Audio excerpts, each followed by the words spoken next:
G'day guys, and today I'm going to review the game which is between Geelong and Brisbane up at the Gabba. And it was the Brisbane Lions getting the job done by 11 points in the end. And yeah, they were able to take home the chocolates at home and get the W ultimately.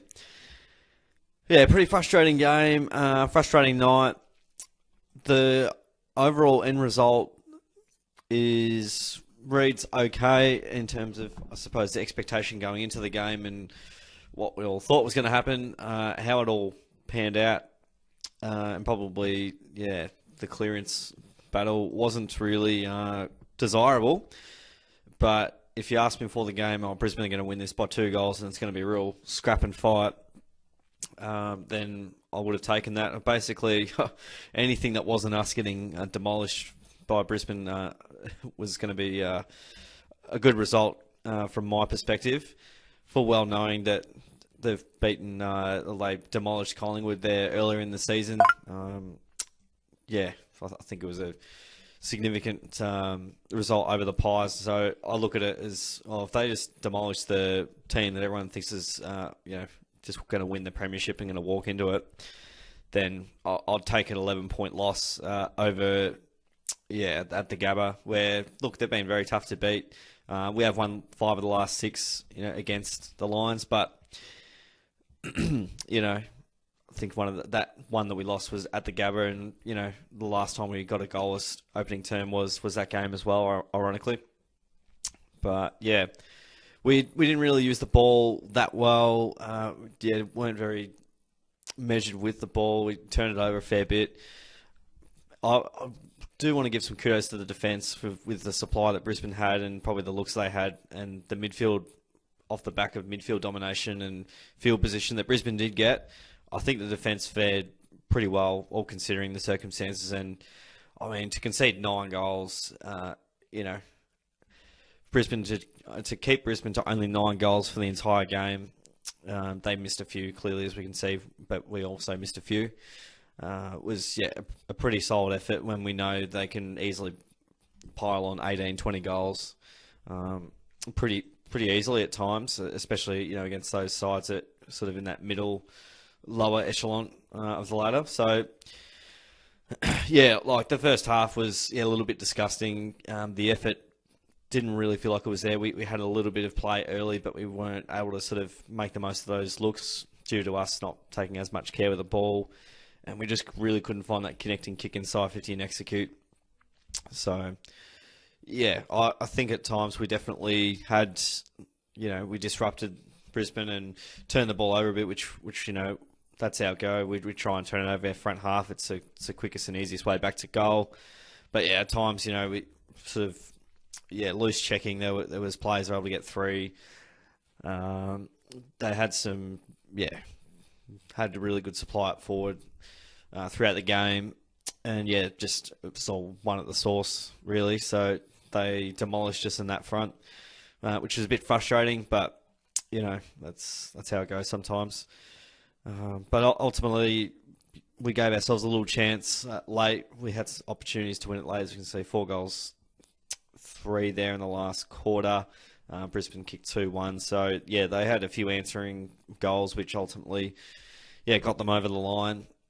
But look, it was gutsy when it looked like the game was done and dusted, pack it up and go to bed. But they kept scrapping, they kept fighting.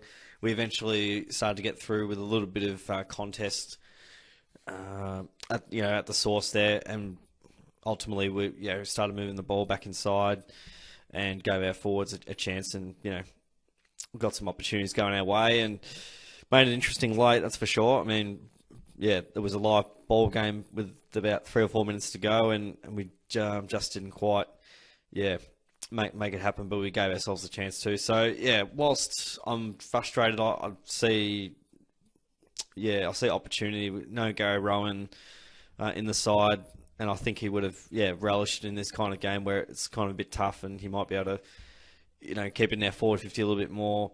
I don't think Mullen's quite up to it just yet. Probably still a while way off. I think there's other players ahead of him, but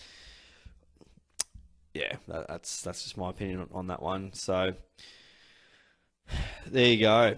There you go. But yeah, Brisbane far too good. The scoreboard probably flatters us a little bit, but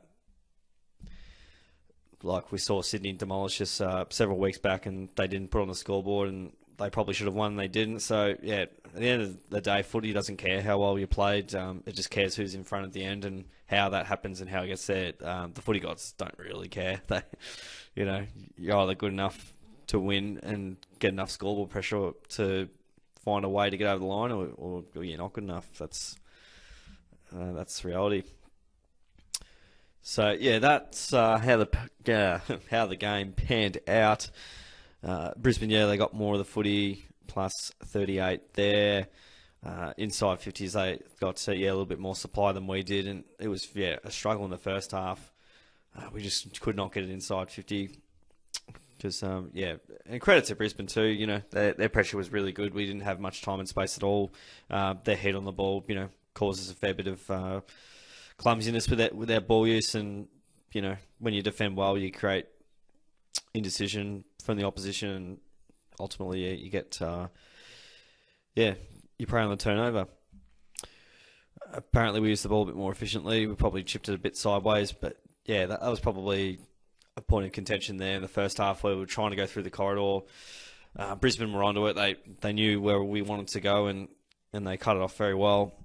So we were a bit safe and a bit conservative in that first half.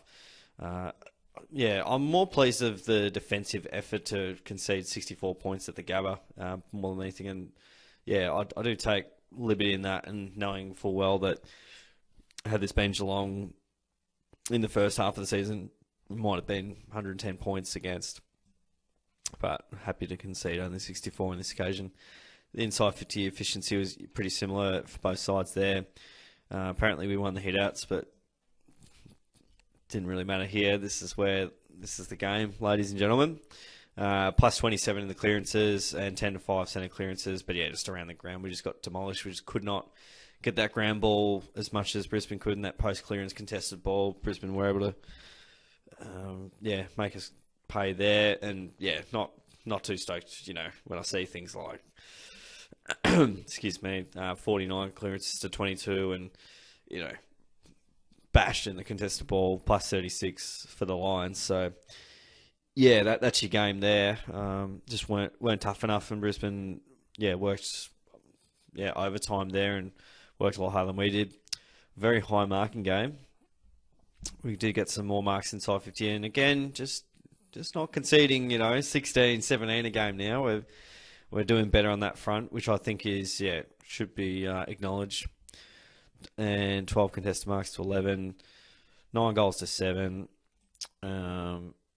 Brisbane front from the get-go, really. We out-tackled them only just. So, they worked incredibly hard, as we can see.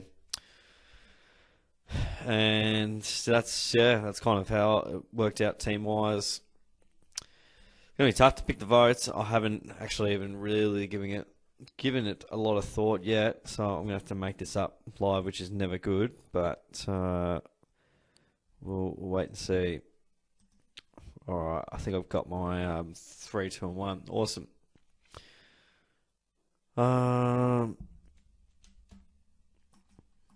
Pretty happy with that. Beautiful. Alrighty, so I've gone 3 votes for Tom Stewart. He had the 25, 9 marks, 5 tackles in there as well, almost 500 metres gained. I thought, he just got a hand in everything. His positioning on the ground was great. They moved him from half back into the midfield because we were just getting blitzed out of the midfield. He played a really good captain's or vice captain's game, I should say. Sorry, Patrick. He was super tough, I felt, and liked the way he went about it. 2 votes to Paddy. So he kicked a couple at the 17 touches, 6 marks, 4 tackles, 4 clearances. He lifted and definitely lifted late when we needed something, and able to hit the scoreboard from the midfield where we didn't really have too many winners there. And it is kind of hard to give Paddy 2 votes considering that we were demolished out of the midfield. There's just no one really putting their hand up for clearances, but just because no one else is really that outstanding, it kind of goes to Paddy. And the 1 vote's really tough as well. I'll give it to Jeremy Cameron, who was very disappointing throughout the first half, and clearly he didn't get a lot of ball. But I thought, yeah, to continue scrapping and fighting when things weren't really going our way, and when it looked like he was just not really going to be able to contribute much to the game. He ended up with 3 in the second half.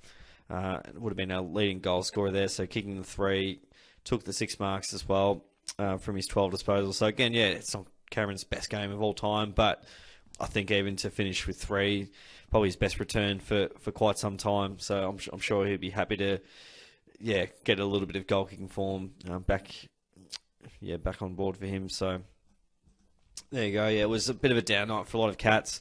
Duncan had 23 and 9 marks, but he turned it over a lot early. I feel like he turned it over 3 or 4 times. Blitzarves was solid, but yeah, he had 18. And yeah, not super impactful. O'Connor, much the same, 15. Didn't really hurt the opposition too much. Might have kept Neil somewhat quiet, but I feel like Neil played pretty well, to be honest. If I look at the numbers for the Lions. So yeah, Neil ended up with 25 there. And back on track to Isaac Smith. Yeah, lifted a little bit. Got the 17, had a goal assist in there as well. Took the 9 marks, so he sort of worked his way into it, and yeah, bit of effort there to find some marks in there and provide an option around the ground. Like Bo's game, he was good. He ended up with 24, took the 5 marks as well. He likes to take the game on and got a bit of territory as well. 500 metres gained. Holmes was again so. He plays his best game last week, and then a little bit quieter this time around. And he had the 15, couple of clearances again. Not so great in the midfield there. Excuse me. Then we got Grind, who had the 16, also had a few clearances, a goal assist as well.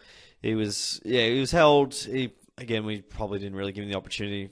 Myers does well when there's pressure, and we've got players that are feeding it out. Atkins, Paddy, and these guys. Didn't really happen too much though. Thought Zach Guthrie was pretty solid down back, as he usually is. Had 18, a few marks as well, a few tackles. Stanley's game was disappointing at times. He had the 9 touches, had plenty of hit-outs, but I wouldn't say they were too influential. Considering the clearance dominance, and just gave away a couple of frustrating free kicks. You never give away, the cardinal sin is never give away a free kick against an opposition ruckman inside your D50. Bruin was a little quiet. He had the 11, 8 tackles. He went off, probably tactical sub, probably got dragged. Who knows? But yeah, it was just couldn't quite get into the game. Close was all right. He had a couple of goal assists. He had the 15 touches as well. Yeah, again, probably not his. Yeah, definitely not his go, but yeah, he did some good things for us. Until he had the 17, 4 clearances in there. I see TC and I just see it as tackles. Clearances there. He got a little bit involved there. DeConing was all right. Down back, I was about to say up forward. We had 15 and 5 marks. Cole Jasny was handy down back. He had the 14, 5 marks. Did a decent job on Cameron. I think he was on him for most of it. Tom Atkins, very quiet. Just, back to some really good form. And then, he's just had a stinker there. 16 touches, 6 tackles and 1 clearance. I mean, again, he tries hard. Not everything's on the stat sheet, but clearly, he was well below his best. Ollie Henry was decent. Could have probably, put a bit more scoreboard pressure on there, especially late. He's tried to snap at 100 metres, but he kicked the 1 goal, 2, the 9 touches, 3 marks. He was hitting the scoreboard, just didn't get bang for buck. Jack Henry, I thought, was good down back. 13, couple of marks. He always, he's the glue down back for us. Ever so reliable. Stengel, very quiet again. He's kicked 1 and ended up with the 7 touches, 4 tackles, well held. And we do need more from him. Tommy Hawkins, very quiet. He missed a couple, 7 touches, 3 marks. He did set up 1, but very, very quiet. And Payne gave him a bit of a bath, but he also didn't really get great supply. And I don't know if we target him that often either. Mellon had a couple of disposals. Yeah, unfortunately lost a one-on-one late in the game where it was crucial, but these things happen. Lost my pen as well. Like I need that. There you go. That's a wrap of the game. And let's have a bit of a look at next week and what the ladder looks like. So we've got Fremantle at home, 1:45 next Saturday. Yeah, we should win. I'll see how Freo go tonight. They're not travelling too well against the Swannies at the moment. But yeah, look, we should find a way to win. Freo aren't travelling too well. They got us there last year, but they're clearly not in the same form as they were at the time they did beat us, and they were playing us before we were playing at our best. So with that in mind, I think we should get the win and should get back on the winners list there. Yeah, some tough games to come. We know we've got Port Adelaide in Geelong. Hopefully get the job done there. And yeah, Collingwood on a Friday night with the Collingwood home crowd is going to be absolutely madness. St Kilda at Marvel and ending up with the Dogs. So it's all there for us. Hopefully, yeah, we can just get back on the winners list, lick the wounds, and sort of just try and basically get into some good form for the back end of the year and give ourselves a chance to qualify, because that's the first step, and it's going to be very tough. One of the most even seasons of all time. Trying to find the ladder. Now I found the ladder, so I think we're sitting at 6 at the moment. And yeah, I mean, we could get knocked around a little bit by the Saints or the Giants, depending on how those guys go. So yeah, we could bundle down a little bit to 8th if a lot doesn't go right for us. So yeah, we'll see what happens. Percentage is relatively healthy, which is good. But there you go. Where are we? Fixture. Back to the game. And yeah, that's all she wrote. So yeah, the Lions, they got the job done by 11 points at the Gabba. What was a tough night at the Gabba for the Cats, and yeah, disappointing result. But I was basically I was pretty content with not getting smashed. I expected Brisbane to win. I think we all expected Brisbane to win. Don't think many of us thought Geelong would go in and win.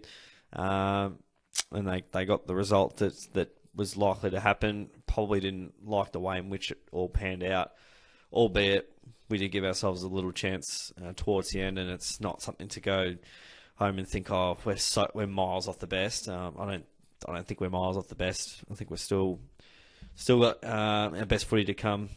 So, but we live in hope. That's what we do. We keep fronting up each week, just like I do on the review.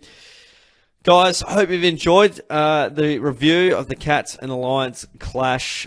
Hopefully it gets back on the winners list at GMHBA next week against the Dockers. If you liked the video, give it a like and subscribe away as well to stay up to date with the Cats reviews as well as my AFL tips, which I do each week.